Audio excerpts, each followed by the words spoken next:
গুম, খুন, বিরোধী মত দমন, নির্যাতন এবং প্রশ্নবিদ্ধ নির্বাচন সহ নানা অপরাধে অভিযুক্ত সাবেক প্রধানমন্ত্রী শেখ হাসিনা। তবে সবকিছু ছাপিয়ে যায় জুলাই আন্দোলনে গণহত্যার অভিযোগ। ফলে ছাত্র জনতার অভ্যুত্থানের মুখে গেল বছরের 5 আগস্ট দেশ ছেড়ে পালাতে বাধ্য হন শেখ হাসিনা।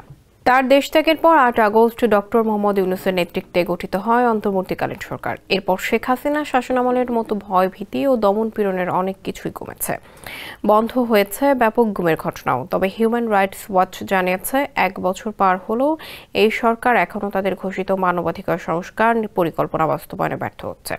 একই সঙ্গে নতুন সরকার রাজনৈতিক প্রতিপক্ষকে দমন করতে নির্বিচারে গ্রেপ্তার ও অন্যায় আটকের পথ বেছে নিচ্ছে।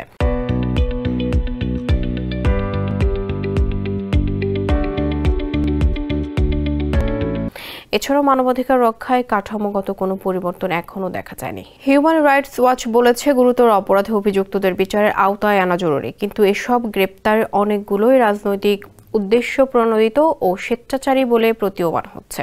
অন্যদিকে আগের সরকারের আমলে মানবাধিকার লঙ্ঘনকারী নিরাপত্তা বাহিনীর সদস্যদের বিরুদ্ধে এখনও সেভাবে ব্যবস্থা নেওয়া হয়নি।